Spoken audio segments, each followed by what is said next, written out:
নমস্কার। বাঙালিদের প্রিয় খাবার হচ্ছে খাসির মাংস। আর নববর্ষের সময় প্রত্যেক বাঙালিদের বাড়িতেই খাসির মাংস হবেই। তাই কি করে তাড়াতাড়ি এবং সুস্বাদু খাসির মাংস বানানো যায় দেখে নেওয়া যাক ভিডিওতে। আমি খাসির মাংস বানানোর জন্য এখানে নিয়েছি খাসির মাংস। আমার এখানে 1.5 কেজি মতন খাসির মাংস আছে। মাংসটাকে আমি ধুয়ে পরিষ্কার করে রেখেছি। আলুগুলোকে আমার ভেজে রেখেছি। পেঁয়াজ আছে। মাংসর পরিমাণটা যেহেতু বেশি তাই আমি এখানে 250 গ্রাম মতন পেঁয়াজ কুচি রেখেছি। আদা বাটা 2 টেবিল স্পুন,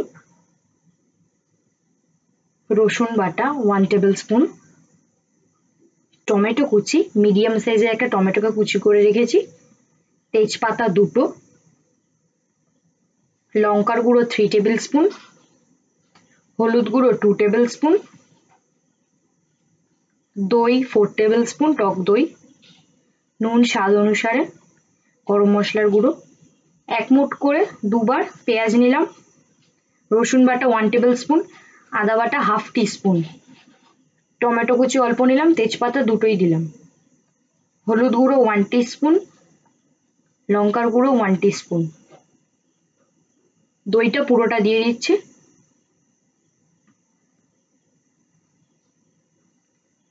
তেল দিচ্ছি 4 টিস্পুন মতন তেল দিচ্ছি। এরপরে ভালো করে মেখে নেব।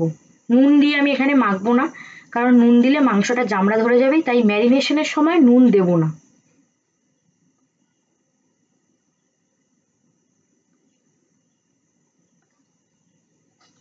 মাংসটাকে ভালো করে মেখে নেব,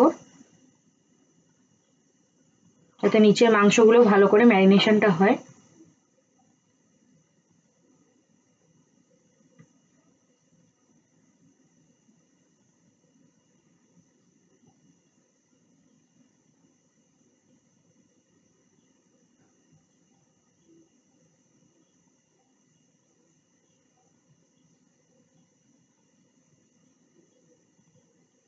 আমার ম্যারিনেশন মাখা হয়ে গেছে। এবার আমি এটাকে 30 মিনিট মতন ঢাকা দিয়ে রেখে দেবো।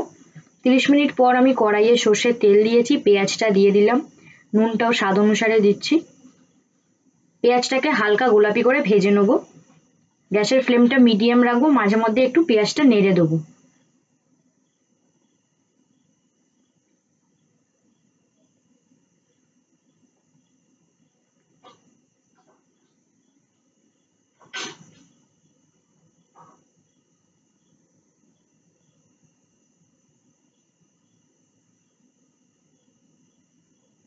পেঁয়াজ আমার ভাজা হয়ে গেছে। এবার আমি মাংসটা দিয়ে দিচ্ছি, ম্যারিনেট করা মাংসটা, টমেটো কুচি, রসুন বাটা, আদা বাটা দিয়ে এবার ভালো করে নেড়ে নেবো।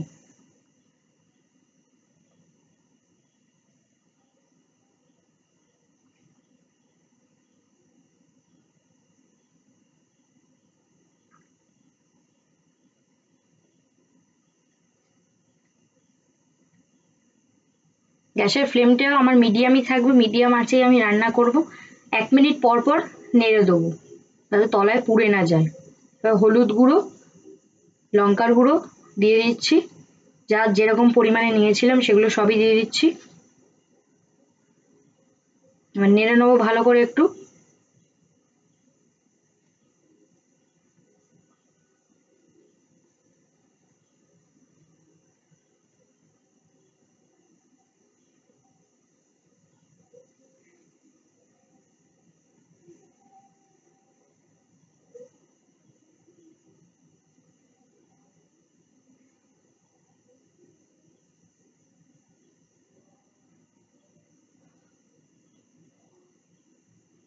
মাংসর থেকে জল বেরোচ্ছে অল্প অল্প। মাংসটা ভালো করে কষাবো, খাসির মাংস কষাতে একটু টাইমই লাগে, তাই কষানোটা ভালো করে কষাতে হবে। আর মাংসর থেকে প্রায় জল বেরিয়েই গেছে। এরকম করে করে আমরা 1-2 মিনিট পর পর নেড়ে দেবো। গ্যাসের ফ্লেম আমার মিডিয়ামই আছে।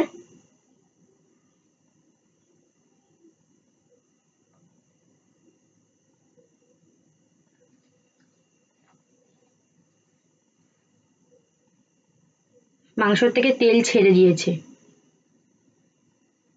কষানো প্রায় হয়েই গেছে। দেখুন আমার মাংস থেকে কেমন তেল ছেড়ে দিয়েছে, আমার কষানো হয়ে গেছে। আমি একটুখানি নেড়ে নিই। এবারে আমি পরিমাণ মতন জলটা দিয়ে দেবো।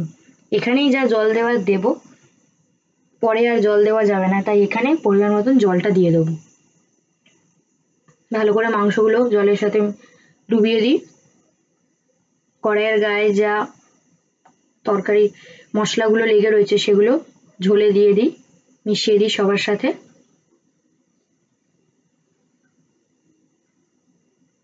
আলুটা দিয়ে দিচ্ছি, ভাজা আলুটা। আলুগুলো একটু ঝোলের মধ্যে ডুবিয়ে দেবো। এবারে প্রেসার কুকারে মাংসটা ট্রান্সফার করে নেব। যেহেতু খাসির মাংস তাই প্রেসারে সিটি দিতে তো হবেই।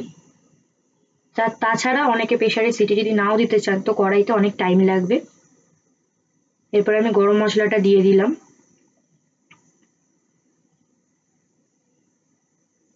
ভালো করে মিশিয়ে নেবো গরম মশলাটা সবার সাথে।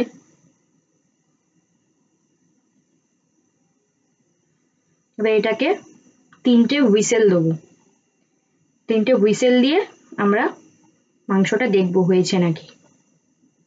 আর 3টে হুইসেলের পর আমি খুলছি, আমার মাংস হয়ে গেছে। এবারে আমি এটাকে পরিবেশন করব। দেখুন কালারটা কত সুন্দর হয়েছে। আমার হয়ে গেছে ফ্রেন্ডস, দেখতেই পাচ্ছেন।